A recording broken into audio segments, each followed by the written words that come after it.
Kayak juga padahal makhluk Gusti Allah pengen urip. Cuman paling-palingnya diniati ya tolonglah. Ya Allah Gusti, ki tulung makhluke sampean sing jenenge jin anu apa katakan bocah cilik, ki tulung di golekna tempat sing paling main. Gue. Jadi tidak boleh menyakiti atau ngono lunga jurah, tidak boleh. Aja sebenarnya tidak boleh kasar. Nah, kalau kita punya dasarnya bagus, monggo silahkan mau kasar, mau pakai kekerasan, boleh kita punya dasar. Tapi kalau kita tidak punya dasar, kekuatan, istilahnya kekuatan keimanan atau kekuatan ilmu, usir mereka secara halus, didoakan. Mudah-mudahan mendapat tempat yang bagus, rezekinya bagus, oli jodoh karo sebangsane. Asline makhluknya seneng karo menungsa-menungsa di penghuni di sini gitu. Istilahnya kan pengen jadi jodoh. Kok suatu saat kalau dibiarkan dia akan mencintai penghuni rumah ini. Siapapun itu. Jadi yang paling fatal kalau kita punya anak masih belum nikah, itu yang fatal nanti dia akan dicintai dan manusia itu merasa nyaman. Akhirnya apa? Biasanya orang-orang yang dicintai oleh jin itu susah mencari jodoh. Ditutup gitu. Ya Mbak? Iya. Jadi ditutup rasa cintanya. Kalaupun dia dapat berjodoh, biasanya orang suwe. Karena begitu, karena sudah dimasuki oleh jin dan jin itu mencintai orang tersebut. Nah itu akibatnya sebenarnya fatal. Kasusnya memang kayak-kayaknya ya sepele lagi ya. Sebenarnya kasus seperti ini juga orang sepele Pak sebenarnya. Termasuknya berat, wis mengganggu. Kalau sekadar yalah makhluk itu hidup berdampingan boleh. Tapi kalau dia sudah wis ngeton, ngalih-ngalihna barang, itu termasuknya sudah masih sering menangis ya. Gubak kalau kayak pacaran melaku juga kalau ini. Jadi sering buat kayak anak ini kan. Kalau ngomongin tapi nyanyi kan nangati sih. Ya, tapi itu air arang itu buat apa itu Mbak Joni? Nantinya ini fungsinya loh. Ini air arang ini saya diajarkan oleh guru saya. Ini sebagai ikhtiar, sebagai usaha sebenarnya bukan cuma air arang saja, tapi saya ingin meringankan yang punya rumah gitu. Jadi pakai air arang itu fungsinya dengan ikhtiar, dengan niat untuk membentengi rumah.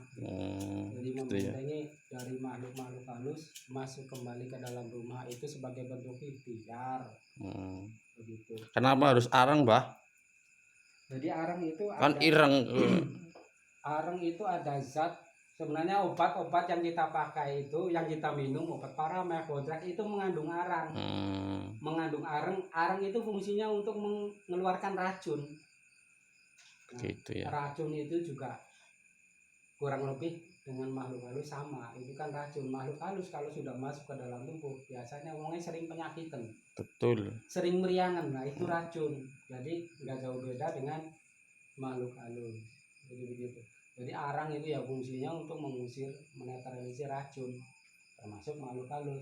Jadi begitu. Jadi nanti ini digunakan di setiap pintu galangan rumah itu dioles. Berapa pintunya ya di rumah itu ada berapa pintu rumah ya harus diolesi semua. Kalau ada 10 dioles 10. Nah selebihnya nanti di pekarangan rumah di luar kalau ada lebih itu nanti ditaruh di pojok 4. Dibuang di situ. Jadi diniatkan untuk membentengi pekarangan juga, bukan hanya di dalam rumah. Itu yang ya wallahu alam, itu yang diajarkan oleh guru saya. Kalau ada yang beda pendapat ya monggo silakan, enggak apa-apa. Sama Mbak, intinya kan kita menolong lah ya. Iya, sesama orang ikhtiar itu kan beda-beda. Iya. Kalau memang ada yang beda itu biasa. Iya. Tapi itu yang selalu guru saya ajarkan begitu. Artinya tolong menolong ya Mbak. Jadi saya mengambil inisiatif yang termudah, yang tergampang, yang paling mudah dicari arang. Setiap orang kan punya arang. Jadi nggak susah-susah suruh nyari. Ireng ya malah. Ngelang-ngelang. Oke. Ya, berarti itu nanti disemprot-semprotan seperti kuas-kuas itu, Mbah. Kan itu tak itu. Kalau air ini memang sudah didoakan. Jadi untuk pemirsa, biar pemirsa tahu ya, untuk dipelajari juga boleh. Jadi kalau ada penonton yang misalnya rumahnya rumahnya angker atau dijahili orang, sekiranya takut, buat sendiri air ruqyah ya. Jadi yang dibaca itu seperti biasa, ayat-ayat ruqyah itu satu Al-Fatihah, yang kedua An-Nas, yang ketiga Al-Falaq, yang keempat Al-Ikhlas, yang kelima adalah ayat kursi. Baca itu masing-masing 1 kali atau masing-masing 3 kali juga boleh. Baca misalkan air putih, taruh dalam 1 gelas, baca saja masing-masing 1 kali atau 3 kali boleh. Setelah selesai kita berdoa, apa yang kita hajatkan minta hajat kepada Allah. Misalkan untuk mengusir makhluk halus yang ada di rumah, minta kepada Allah. Nah, jadi setelah meminta hajat, berdoa kepada Allah, minta kepada Allah, tiupkan ke air ini. Nah, tiupkan. Setelah itu dipindahkan ke tempat semprotan ini. Biar mudah berarti ya, Mbak? Biar mudah. Sebenarnya kalau kita bikin seperti ini, orang kayak orang zaman dulu juga boleh. Iya.